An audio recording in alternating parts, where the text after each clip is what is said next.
El telón de la historia, a menudo, cae sobre sus protagonistas con un estruendo épico, pero pocas veces con la sordidez, la soledad y el misterio que rodearon el final del hombre que moldeó la Unión Soviética a su imagen y semejanza. Para Iosif Vissarionovich Djugashvili, el hombre de acero, Iosif Stalin, la muerte no fue un acto público de dignidad imperial o un martirio heroico, sino un lento y humillante derrumbe, un epílogo patético para una vida que había triturado millones de existencias.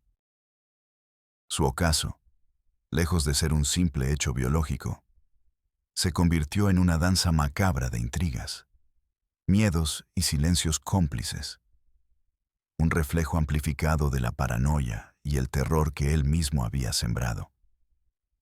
Para aquellos que gobernaron vastos imperios, cuyo aliento dictaba el destino de naciones enteras, la mortalidad es el último gran desafío.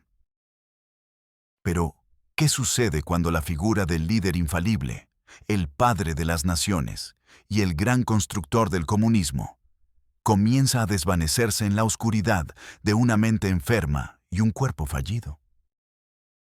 ¿Cómo reaccionan los cortesanos, los verdugos y los futuros herederos cuando el todopoderoso amo empieza a perder su férreo agarre? ¿Y cómo se gestiona la agonía de un hombre cuya vida había sido la represión y cuya ausencia amenazaba con desatar un caos incomprensible? Este es el relato de los últimos días de Stalin, un misterio que no solo desentraña el momento de su muerte, sino que ilumina la oscuridad de un régimen forjado en el miedo. Adentrémonos en los recovecos de Kuntsevo, la dacha de Stalin, donde el poder absoluto se encontró finalmente con la impotencia del cuerpo. En la gélida quietud de la noche moscovita, el 28 de febrero de 1953, una atmósfera cargada de un temor casi palpable se cernía sobre la dacha de Kuntsevo, la residencia privada de Iosif Stalin, a las afueras de la capital. Dentro de sus muros fortificados, un grupo selecto de hombres, los pilares del régimen soviético, se reunía en una cena que se extendía hasta la madrugada. Un ritual habitual en la vida nocturna del tirano. Eran los lobos de su manada: Lavrenti Beria, el temido jefe de la policía secreta; Georgi Malenkov, el aparente sucesor; Nikita Khrushchev, el astuto pragmático; y Nikolai Bulganin, el militar de confianza. Compartían bromas forzadas y copas de vino con el hombre cuya palabra era ley y cuya mirada podía significar vida o muerte. El alcohol fluía, las anécdotas se sucedían, algunas contadas por el propio Stalin con un humor cruel y sardónico, hasta que, al filo del amanecer del 1 de marzo, el dictador, visiblemente fatigado pero con su aura de acero intacta, se retiró a sus aposentos, despidiendo a sus camaradas con un gesto curtido. Nunca más volverían a verlo consciente. Lo que sucedió en las horas siguientes no solo determinaría el destino de un solo hombre, sino el de una superpotencia entera, y de paso, el curso de la historia del siglo XX. Un silencio ominoso se cernió sobre la dacha, un silencio que se extendía más allá de sus muros, abarcando una Unión Soviética entera que respiraba al ritmo de la voluntad de su líder. ¿Qué poder inexplicable mantuvo a sus más cercanos colaboradores, hombres que temían a Stalin más que a la muerte misma, paralizados por el miedo, incapaces de romper el inquebrantable ritual del descanso del líder, incluso cuando el pulso de la historia se desvanecía ante sus ojos? ¿Y cómo, en esa espantosa inercia, se gestaría el fin de la vida de uno de los tiranos más sanguinarios de todos los tiempos, dejando tras de sí no solo un cuerpo inerte, sino un vacío de poder que sumiría a la cúpula soviética en una brutal danza de supervivencia? Para desentrañar el misterio y la tragedia final de Joseph Stalin, debemos remontarnos a sus orígenes, a la cuna humilde y violenta que lo vio nacer. El 18 de diciembre de 1878, o 6 de diciembre, según el calendario juliano, en Gori, Georgia, un pequeño pueblo en las faldas del Cáucaso, nació Iosif Vissarionovich Djugashvili. Lejos de las pompas y los oropeles de la realeza europea, su linaje era de obreros y campesinos, lo que prefigura la ironía de un hombre que se convertiría en el zar rojo. Su padre, Vissarion Beso Djugashvili, era un zapatero alcohólico y violento que a menudo golpeaba a su hijo y a su esposa. Su madre, Kete Bangeladze, una mujer piadosa y devota, fue la única fuente de afecto y estabilidad en la infancia turbulenta de Iosif, aunque ella misma fue víctima de la brutalidad de su esposo. Esta infancia marcada por la pobreza, la violencia doméstica y la ausencia paterna dejó una cicatriz indeleble en la psique del futuro dictador, forjando un carácter resentido, desconfiado y una ambición implacable. Se dice que Iosif sufrió de viruela en su niñez, lo que le dejó el rostro picado y el brazo izquierdo ligeramente atrofiado. Una imperfección física que contribuyó a su inseguridad y, quizás, a su posterior crueldad y aversión a la crítica. La educación de Stalin no fue la de un príncipe, sino la de un aspirante a clérigo. Gracias a los esfuerzos de su madre, ingresó en la escuela eclesiástica de Gori y luego en el seminario teológico de Tiflis, una institución conservadora destinada a formar sacerdotes ortodoxos. Allí, el joven Soso, como era conocido, se destacó por su inteligencia, su memoria prodigiosa y su capacidad para el debate, pero también por su espíritu rebelde y su fascinación por las ideas prohibidas. Es en este ambiente monástico, paradójicamente, donde Stalin se sumerge en la literatura clandestina, lee a Marx y a Engels, y entra en contacto con círculos revolucionarios. Fue expulsado del seminario en 1899 por su conducta poco fiable y por no presentarse a los exámenes, aunque para entonces ya estaba profundamente comprometido con el movimiento clandestino bolchevique. En estos años formativos, conoció a figuras clave que lo influenciarían y, eventualmente, lo desafiarían. Su mentor ideológico fue Vladimir Lenin, cuya figura se cernía sobre el naciente movimiento bolchevique como un faro intelectual y táctico. Aunque Stalin y Lenin no tuvieron una relación personal cercana en sus primeros años, la veneración de Stalin por la doctrina leninista fue absoluta, convirtiéndose en el más fiel y quizás el más brutal de sus discípulos. Otros personajes secundarios cruciales fueron los camaradas de las luchas clandestinas. Sergo Ordzhonikidze, un compañero georgiano con quien mantuvo una relación compleja que acabaría trágicamente. Kliment Voroshilov, un militar leal que lo acompañaría en el ascenso al poder. Y luego, los grandes rivales. León Trotsky, el brillante intelectual y estratega militar, y Nikolai Bukharin, el teórico económico, cuyas vidas terminarían de forma violenta a manos del sistema que Stalin construiría. El contexto político-social de la Rusia zarista de principios del siglo XX era un polvorín. El imperio, vasto y arcaico, estaba marcado por una autocracia brutal, una miseria campesina generalizada y una creciente agitación revolucionaria. La derrota en la guerra ruso-japonesa de 1904 a 1905, el Domingo Sangriento de 1905 y las revueltas subsiguientes revelaron la fragilidad del régimen zarista.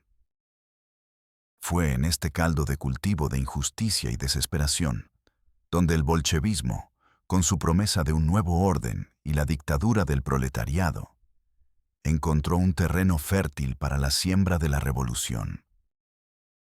Stalin, adoptando el alias Kova, un héroe bandido georgiano, y luego Stalin, hombre de acero, se dedicó a la causa revolucionaria con una ferocidad inquebrantable. Organizó huelgas, robos a bancos para financiar el partido y actividades clandestinas, ganándose una reputación como un hombre de acción, un ejecutor leal y despiadado. Su ascenso al poder fue un proceso complejo y sangriento, no un simple hecho.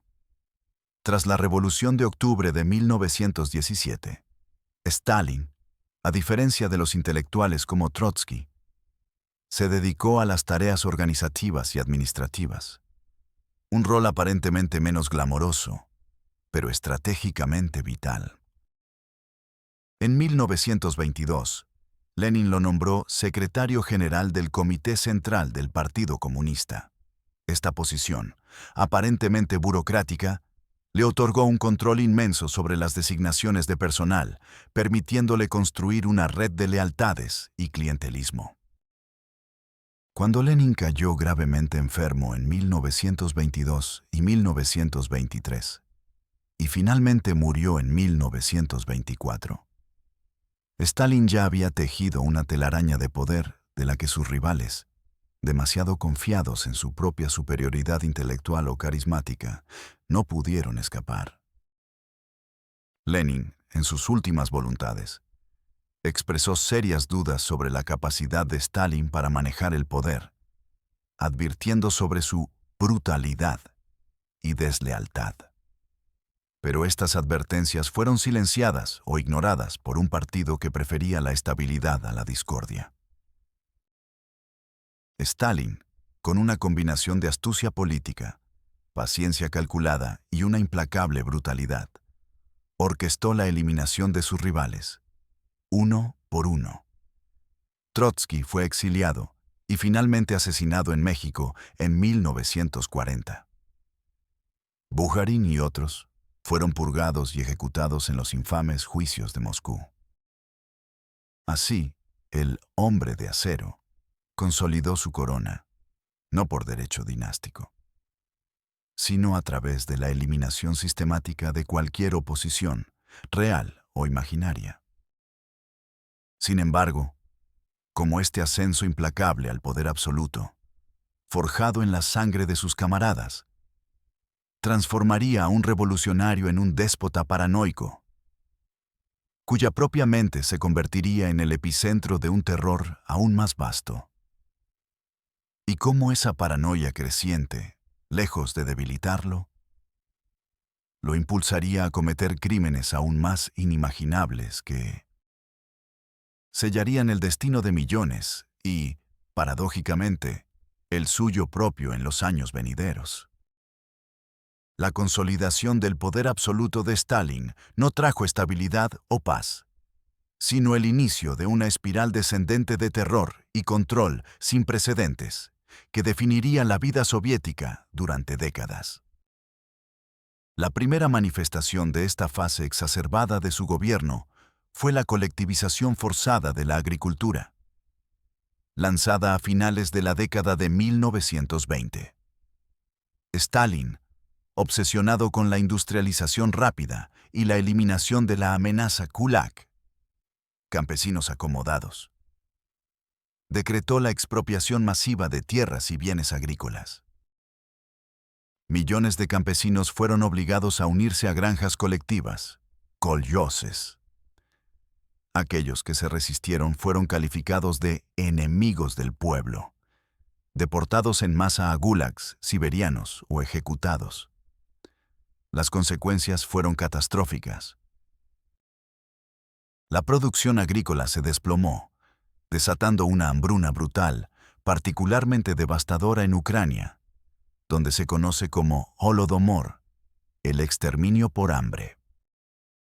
Entre 1932 y 1933, millones de personas murieron de inanición, mientras el Estado soviético confiscaba las cosechas de grano para financiar la industrialización y negaba la existencia de la hambruna.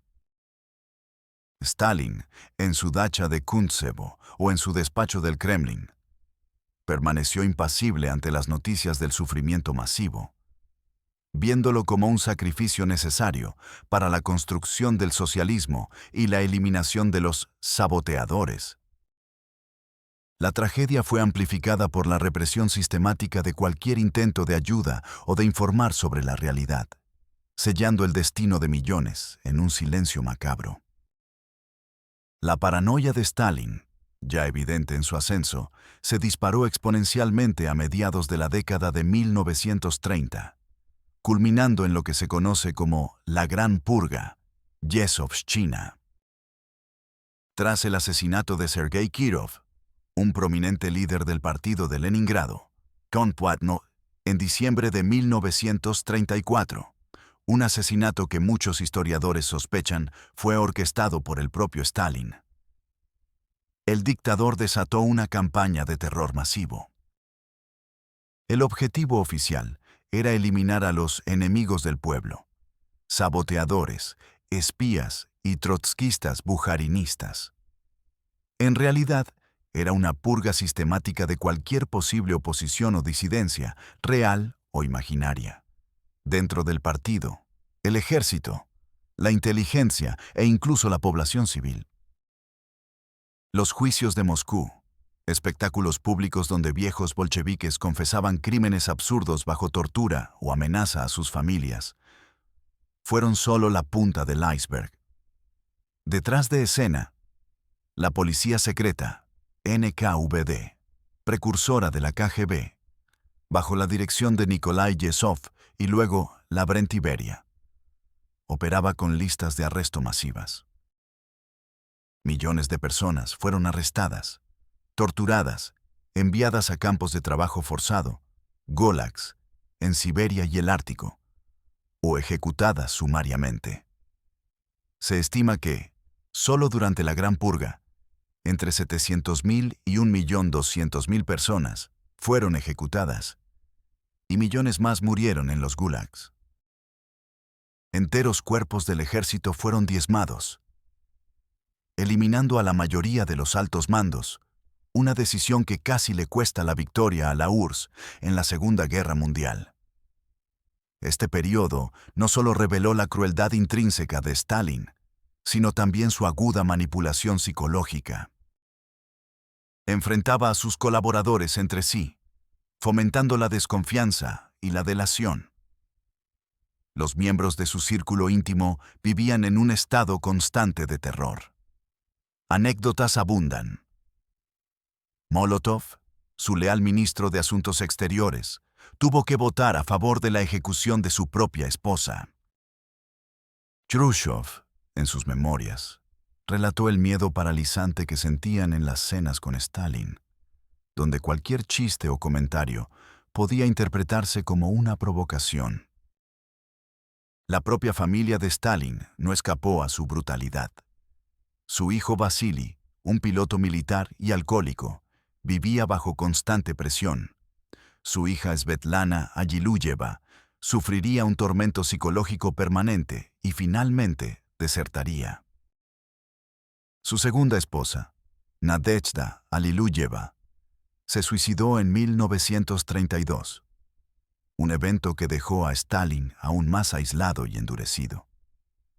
Aunque algunos rumores sugieren que su muerte no fue un simple suicidio, sino que estuvo envuelta en circunstancias misteriosas tras una fuerte discusión con Stalin en una fiesta. Esta tragedia personal, lejos de ablandarlo, pareció empujarlo más profundamente en el abismo de su desconfianza. La vida en el Kremlin y en la dacha de Kuntsevo era un microcosmos de esta paranoia.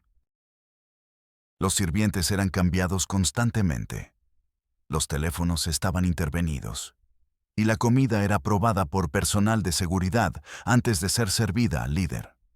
Los detalles más íntimos de la vida de Stalin eran secretos de Estado. Su aversión a los médicos, Una característica que se agudizaría dramáticamente en sus últimos años comenzó a manifestarse en este periodo. No confiaba en nadie, y su salud, aunque relativamente robusta para su edad durante los años de la guerra, comenzaba a mostrar los primeros signos de desgaste. Los rumores sobre su salud eran tan peligrosos como la traición. Se sabía que padecía de insomnio crónico y pasaba gran parte de la noche trabajando, fumando y bebiendo, convocando a sus colaboradores a reuniones improvisadas a cualquier hora, manteniéndolos siempre al borde del agotamiento y la sumisión. La acumulación de estrés, la dieta irregular y su hábito de fumar pipa sin cesar sembraban las semillas de un deterioro físico que, irónicamente, se convertiría en su última, y quizás más devastadora, purga. Cómo este hombre, que había erigido un imperio de terror sobre la base de la sospecha y la eliminación de sus rivales, vería su propia mente y cuerpo volverse contra él, y cómo su implacable paranoia, lejos de protegerlo, lo aislaría de aquellos que, quizás, habrían podido prolongar su vida, condenándolo a un final solitario y envuelto en el más absoluto y aterrador de los silencios. A medida que la Segunda Guerra Mundial, la Gran Guerra Patria como la llamaban los soviéticos, llegaba a su fin en 1945, Iósif Stalin, el generalísimo, emergía como una figura de proporciones gigantescas en el escenario mundial. Había guiado a la Unión Soviética a una victoria sangrienta pero decisiva sobre la Alemania nazi. Sin embargo, bajo la superficie de este triunfo, su paranoia no disminuyó. De hecho, se intensificó. La victoria no le trajo paz, sino una nueva serie de sospechas. Temía a sus generales victoriosos, a los veteranos de guerra que habían visto el mundo exterior, a las minorías étnicas y, sobre todo, a cualquier posible conspiración interna. El reloj del destino de Stalin, y con él el de la Unión Soviética, comenzó a marchar inexorablemente hacia un final que se anunciaba con cada vez más claridad en la mente del dictador. El deterioro de la salud de Stalin, que había sido discreto durante años, se hizo más pronunciado en la posguerra. Su ritmo de vida era extenuante. Trabajaba durante la noche, dormía pocas horas, y su dieta consistía en comidas copiosas regadas con abundante alcohol. Fumar su pipa de tabaco era una constante. Padecía de aterosclerosis severa, una enfermedad que endurece y estrecha las arterias, lo que aumentaba el riesgo de ataques cardíacos y accidentes cerebrovasculares. Se quejaba de dolores en el hombro, problemas digestivos crónicos y un cansancio persistente. Su rostro, antes duro y enigmático, a menudo se mostraba hinchado, y sus movimientos se volvieron más lentos y pesados. Su mano izquierda, ya débil de nacimiento, a veces temblaba incontrolablemente. Su aversión a los médicos se transformó en una fobia irracional. No confiaba en ellos, considerándolos posibles agentes de sus enemigos. Se negaba a someterse a chequeos regulares y desestimaba sus consejos. Esta actitud se agudizaría peligrosamente en los últimos años de su vida, convirtiéndose en un factor crucial en su muerte. La intriga política en el Kremlin, ya una constante, se volvió más tóxica a medida que la salud de Stalin declinaba y él se retiraba cada vez más a su dacha de Kuntsevo. El caso más notorio de esta paranoia exacerbada fue el complot de los doctores, que estalló a principios de 1953, apenas unos meses antes de su muerte. Stalin acusó a un grupo de prominentes médicos, en su mayoría judíos, de conspirar para asesinar a líderes soviéticos a través de tratamientos médicos incorrectos. Fue una farsa fabricada, un eco de las purgas de la década de 1930. que tenía como objetivo iniciar una nueva ola de represión, posiblemente contra judíos, contra los miembros restantes del viejo partido y contra Lavrenti Beria, el jefe de la policía secreta. Los médicos fueron arrestados, torturados y obligados a confesar. Esta campaña no solo desató un terror generalizado en el gremio médico, sino que también eliminó a muchos de los profesionales más competentes, dejando a Stalin, irónicamente, con un círculo de médicos incompetentes y aterrorizados en sus últimos momentos. Este episodio ilustra la cima de su paranoia y su control absoluto sobre la vida y la muerte. La vida en la dacha de Kuntsevo, su fortaleza inexpugnable, se volvió cada vez más solitaria y claustrofóbica. Las habitaciones estaban llenas de libros, pilas y pilas de ellos, desde literatura clásica rusa hasta tratados militares y obras de teoría marxista. Pasaba horas leyendo, o al menos fingiendo hacerlo, mientras planeaba su próxima purga. Su personal de seguridad, su guardia personal, conocida como la Guardia Cercana, era su único contacto constante con el mundo exterior, aparte de las esporádicas y tensas reuniones con sus lugartenientes. Estos guardias, elegidos por su lealtad fanática y su silencio sepulcral, eran los únicos testigos de la decadencia de su amo. Eran sus ojos y oídos, pero también sus carceleros no oficiales. Nadie, ni siquiera los miembros más altos del Politburó, podía entrar o salir de la dacha sin su permiso expreso. El terror que Stalin infundía se reflejaba en el miedo de sus guardias a perturbar su descanso, una inercia fatal que se demostraría catastrófica. Los testimonios de quienes lo rodeaban en sus últimos años son reveladores. Yrushov, en sus memorias, describió a un Stalin cada vez más irritable, caprichoso y desconfiado. Las cenas nocturnas se convirtieron en un juego de la ruleta rusa, donde los asistentes competían por el favor del líder, a la vez que se esforzaban por no cometer el más mínimo error que pudiera interpretarse como deslealtad.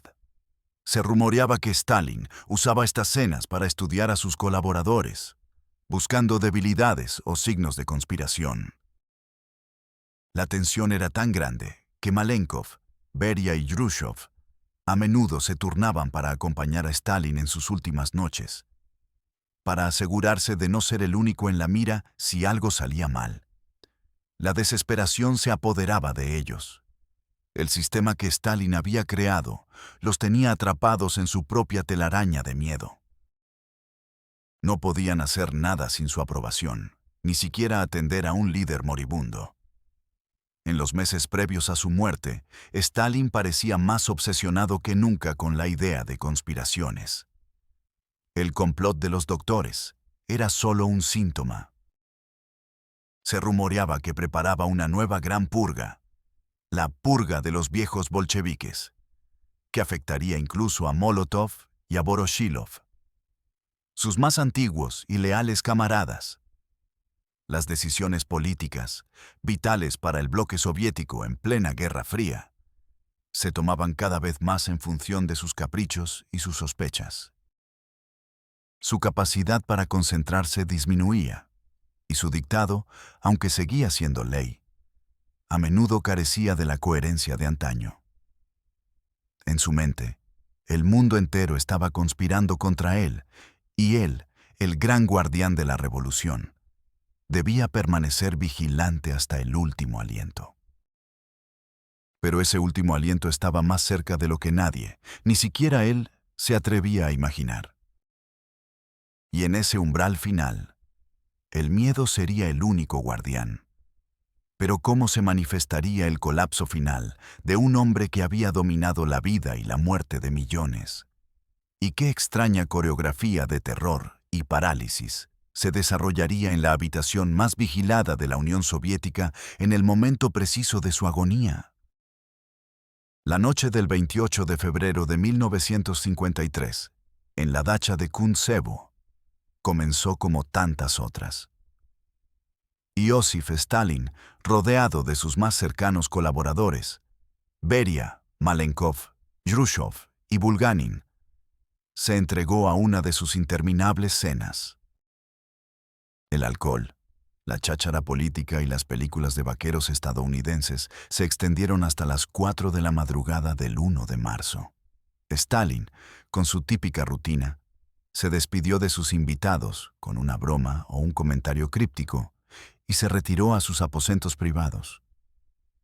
La última habitación de una serie de cuartos que solo él podía habitar. Era una rutina inviolable.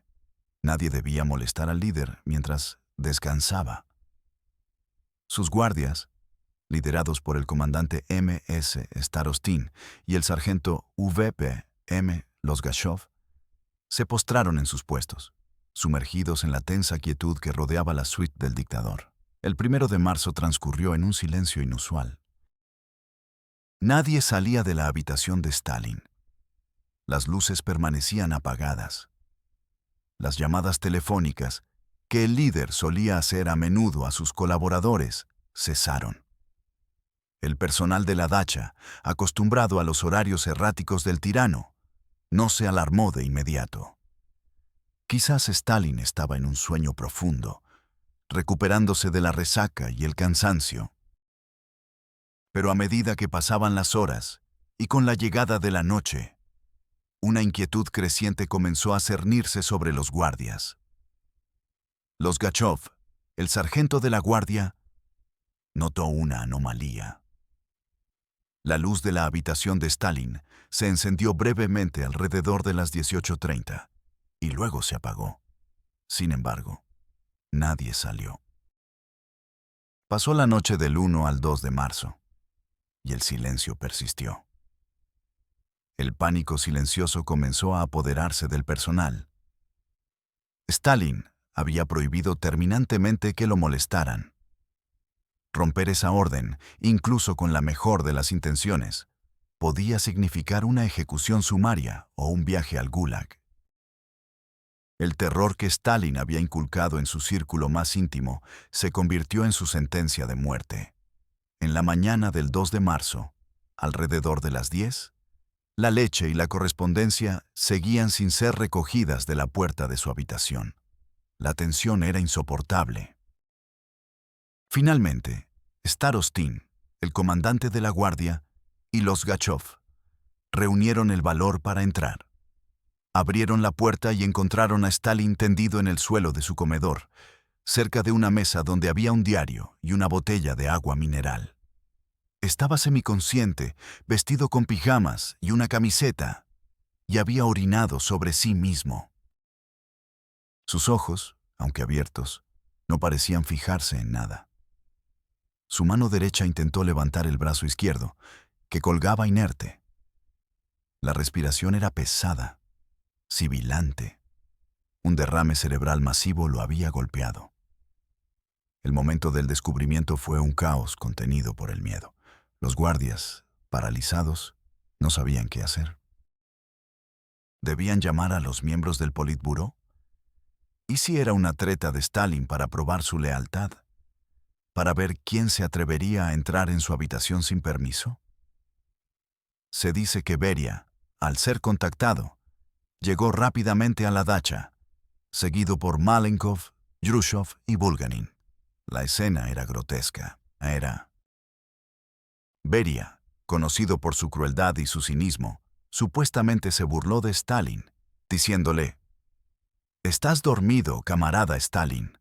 No necesitas médicos». Este comentario, según algunas versiones, fue una muestra de su fría ambición, un intento de asegurarse de que Stalin no se recuperara. Lo más probable es que estuvieran todos aterrorizados, no queriendo ser los primeros en tomar una decisión que pudiera ser castigada si Stalin se recuperaba o si el evento se interpretaba como una conspiración. La demora en obtener atención médica fue crucial. Pasaron horas preciosas. Los líderes debatieron qué hacer. Stalin había purgado a sus mejores médicos en el complot de los doctores. y los que quedaban estaban aterrorizados de tocarlo. No fue hasta la tarde del 2 de marzo, alrededor de las 19 horas, que un equipo médico llegó finalmente a Kuntsevo, más de 24 horas después del derrame. Los médicos, Dr. P. E. Lukomsky, Dr. Ivan Nikolaev Filimonov, Dr. Vinogradov, quien había sido recientemente liberado de Lubyanka como parte del complot, y otros, encontraron a Stalin en estado crítico. Tenía la presión arterial por las nubes, respiración Cheyne-Stokes, característica de los derrames graves, y el lado derecho del cuerpo paralizado. Su estado era ya irreversible. Los médicos realizaron un diagnóstico. Intentaron tratamientos como la aplicación de sanguijuelas y la administración de inyecciones, pero todo era fútil. La agonía de Stalin se prolongaría durante 3 días más. En la habitación de Stalin, el ambiente era de desesperación contenida. Los líderes, Beria, Malenkov, Khrushchev, se turnaban para observar al moribundo. Testimonios posteriores de Svetlana Alliluyeva, la hija de Stalin, y de Khrushchev, describen una escena patética. Svetlana, al llegar, encontró a su padre irreconocible, un monstruo demacrado. Khrushchev relató como Beria, en un momento, parecía aliviado cuando el pulso de Stalin se debilitaba, y luego se asustaba cuando el dictador abría un ojo o un dedo se movía, temiendo una recuperación. Eran los animales del zoo mirando a su domador moribundo. Las últimas palabras, si es que las hubo, se perdieron en el estertor de la agonía. Oficialmente, no hay registro de últimas palabras coherentes o significativas. Su muerte fue un silencio lento, interrumpido solo por su respiración agónica y los susurros de los médicos y asistentes, que intentaban desesperadamente un milagro que no llegó. A las 21:50 horas del 5 de marzo de 1953, Iosif Stalin, el hombre de acero, exhaló su último aliento. El corazón que había impulsado la maquinaria de un imperio de terror finalmente se detuvo. El silencio que siguió fue el más profundo y significativo de todos. Los médicos declararon la muerte, pero la revelación para el mundo no fue inmediata. La muerte de Stalin fue, al final, una consecuencia de su propia creación. Una máquina de terror tan eficiente que sus engranajes se negaron a detenerse incluso para salvar a su propio creador. El misterio de su muerte no radicaba en un asesinato, sino en la aterradora parálisis que su poder había infundido. Un miedo que prolongó su agonía y que sellaría su destino final. Con el déspota finalmente silenciado, ¿qué tipo de funeral se orquestaría para un hombre que había sido elevado a la categoría de Dios? ¿Y cómo la nación y el mundo reaccionarían a la partida del tirano que había mantenido a raya tanto el terror como la esperanza de millones, desatando una lucha de poder que amenazaría con desestabilizar el mundo entero? El instante en que el corazón de Iosif Stalin dejó de latir no fue solo el fin de una vida, sino el inicio de un vacío de poder monumental que se sentiría en cada rincón de la Unión Soviética y, de hecho, del mundo. La noticia de su muerte se mantuvo en secreto durante varias horas, mientras los líderes del Politburó, los mismos hombres que habían observado su agonía, se reunían febrilmente para planificar la transición. No había un sucesor claro, y la paranoia de Stalin había asegurado que nadie tuviera suficiente poder para llenar sus zapatos sin un desafío. La prioridad inmediata era controlar la narrativa, anunciar la muerte de una manera que mantuviera la estabilidad y la fachada de unidad. El manejo del cadáver de Stalin fue un asunto de máxima importancia política y simbólica. Se decidió embalsamar su cuerpo para exhibirlo permanentemente junto al de Lenin en el mausoleo de la Plaza Roja, una decisión que, irónicamente, reflejaba el culto a la personalidad que él mismo había fomentado.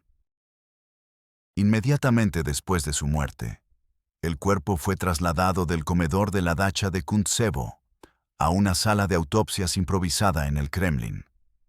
Un equipo de los principales patólogos forenses de la URSS, bajo la supervisión de los principales líderes del partido, llevó a cabo la autopsia para determinar la causa oficial de la muerte. El informe oficial confirmaría un derrame cerebral masivo, una hemorragia cerebral que había devastado sus centros vitales. Los detalles internos del informe, que hablaban de una grave aterosclerosis, solo confirmarían el deterioro físico que había sufrido durante años. El proceso de embalsamamiento fue meticuloso y sumamente técnico, a cargo de los mismos especialistas que habían preservado el cuerpo de Lenin. El cuerpo de Stalin fue desangrado, y sus órganos internos, incluyendo el cerebro, que fue enviado para investigación y nunca más fue visto, fueron removidos. Se inyectaron grandes cantidades de formaldehído, alcohol y otros conservantes en sus venas y cavidades. La piel fue tratada para mantener su color y textura, y los rasgos faciales fueron retocados para presentar una imagen más serena y heroica que la del hombre anciano y enfermo que había muerto.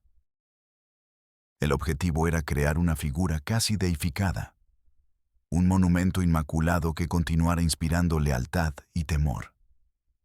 A las 6:30 de la mañana del 6 de marzo de 1953, la noticia de la muerte de Stalin fue finalmente transmitida a través de la radio soviética. Se anunció que el gran líder y maestro había fallecido tras una grave enfermedad. La reacción de la población fue una mezcla compleja de dolor, miedo y, para muchos, un profundo y secreto alivio. En Moscú y otras grandes ciudades, millones de personas salieron a las calles para participar en el luto público. Las escenas eran de histeria masiva. Gente llorando, desmayándose, golpeándose el pecho, sumergida en una expresión de dolor genuino, pero también de pánico. El terror a un futuro sin el padre, que los había guiado a través de la guerra y la industrialización, era palpable. Las estampidas humanas durante los funerales causaron cientos de muertes, una última tragedia en un reinado marcado por ellas. Para aquellos que habían perdido a familiares en las purgas o en los gulags, la muerte de Stalin trajo una punzada de alivio, una esperanza, aunque tenue, de un cambio, un aligeramiento del yugo. Pero este alivio se sentía en secreto, pues las purgas seguían siendo un recuerdo vivo, y el aparato de seguridad del Estado permanecía intacto. El féretro de Stalin fue expuesto en la sala de las columnas de la Casa de los Sindicatos, donde permaneció durante 3 días. Cientos de miles, quizás millones, hicieron fila durante horas, en condiciones gélidas, para pasar junto al ataúd de cristal y rendir sus últimos respetos. La imagen del Stalin embalsamado, con su rostro sereno, contrastaba con la realidad brutal de su gobierno. La procesión fúnebre, el 9 de marzo, fue un espectáculo de proporciones épicas. El féretro, transportado en un carro tirado por caballos, recorrió las calles de Moscú, flanqueado por los nuevos líderes, mientras multitudes de personas uniformadas y enlutadas marchaban en un silencio solemne. El funeral fue un despliegue de poder y propaganda, diseñado para subrayar la continuidad y la estabilidad del régimen, incluso sin su líder todopoderoso. Sin embargo, detrás de la fachada de unidad y luto, la lucha por el poder ya había comenzado. Los 3 principales aspirantes, Lavrenti Beria, Georgi Malenkov y Nikita Khrushchev, se movían con calculada cautela. Malenkov fue el primero en emerger, designado como Premier de la Unión Soviética, el sucesor aparente. Beria, manteniendo el control sobre el aparato de seguridad, parecía ser el segundo en importancia, con Khrushchev en un rol menos prominente pero crucial, como secretario del Comité Central del partido. Los primeros movimientos fueron una serie de concesiones populares: la amnistía para ciertos prisioneros del Gulag, el fin del complot de los doctores y una retórica más moderada. Pero esta distensión inicial era solo una máscara para la brutal lucha que se libraba en las sombras. En pocos meses, Beria, el más temido y ambicioso de los herederos, fue arrestado en un golpe orquestado por Khrushchev y Malenkov, acusado de crímenes contra el partido y el Estado, y de ser un agente británico. Fue juzgado en secreto y ejecutado en diciembre de 1953. Este fue el primer gran acto de desestalinización, aunque aún no se llamaba así, que señaló el inicio de una era post-Stalin. Con el cadáver de Stalin reposando en un templo de adoración, ¿cómo la nación intentaría, a lo largo de las décadas, librarse de la sombra de su padre tirano? ¿Y qué verdades incómodas sobre su reinado saldrían a la luz, redefiniendo para siempre el lugar del hombre de acero en la historia y el destino de su propia nación?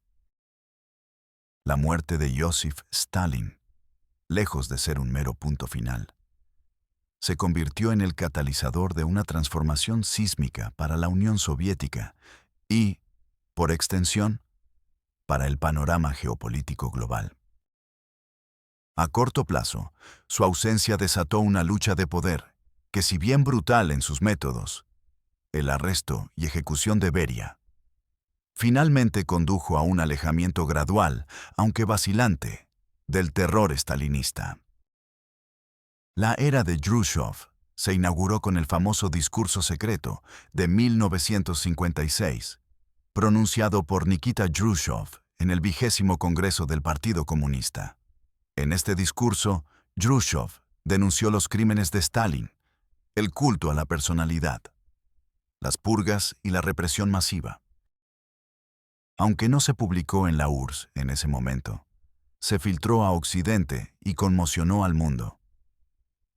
Este fue el comienzo de la desestalinización, un proceso complejo que implicó la liberación de millones de prisioneros del Gulag, la rehabilitación póstuma de muchas víctimas de las purgas y la retirada de estatuas y nombres de Stalin de ciudades y calles. El mausoleo de la Plaza Roja, donde el cuerpo de Stalin yacía junto al de Lenin, se convirtió en un símbolo de la controversia. En 1961, durante el 22º Congreso del Partido, se decidió retirar el cuerpo de Stalin del mausoleo y enterrarlo discretamente en una tumba simple cerca de la muralla del Kremlin.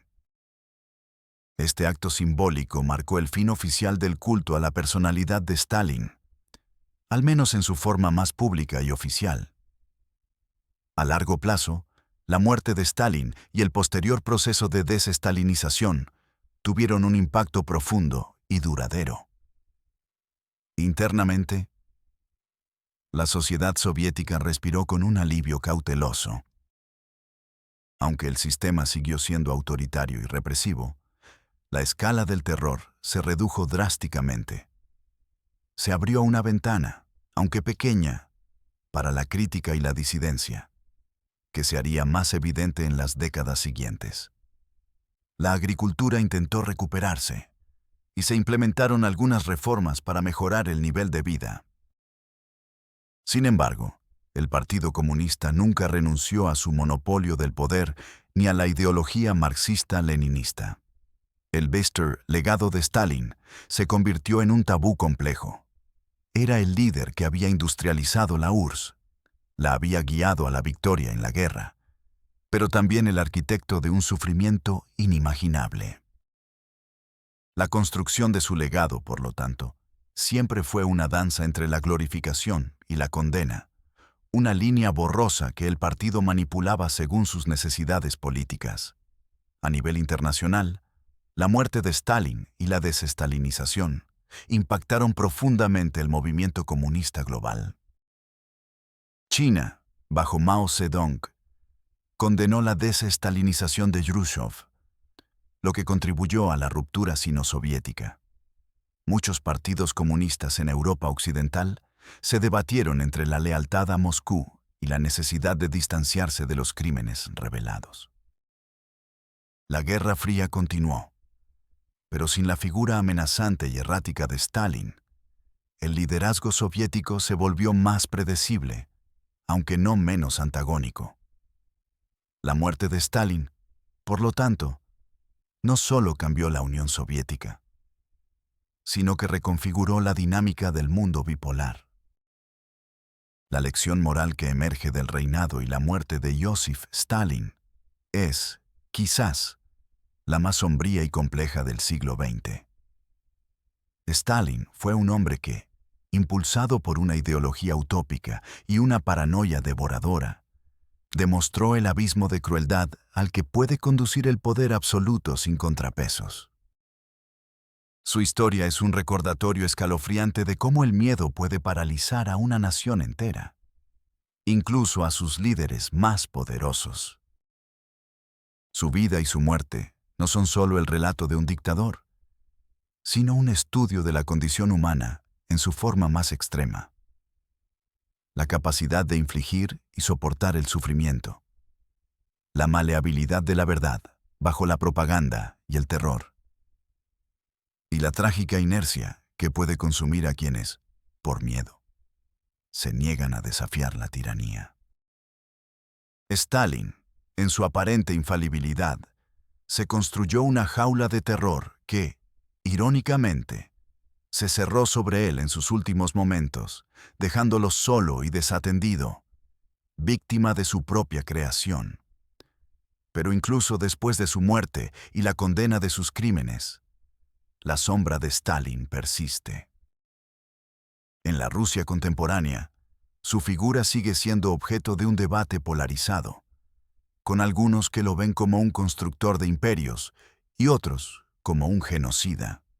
Las heridas que infligió siguen sin cicatrizar por completo. Y así, tras décadas de historia y millones de vidas sacrificadas en el altar de su visión distorsionada, la pregunta persiste. ¿Fue la muerte de Joseph Stalin el fin de una era de terror totalitario? ¿O solo el comienzo de una lucha perpetua de la humanidad por comprender y evitar los abismos de crueldad que el poder absoluto es capaz de desatar? ¿Y cuán lejos estamos, como sociedad, de caer de nuevo en esa oscuridad, incluso sin la figura de un hombre de acero gobernando sobre nosotros?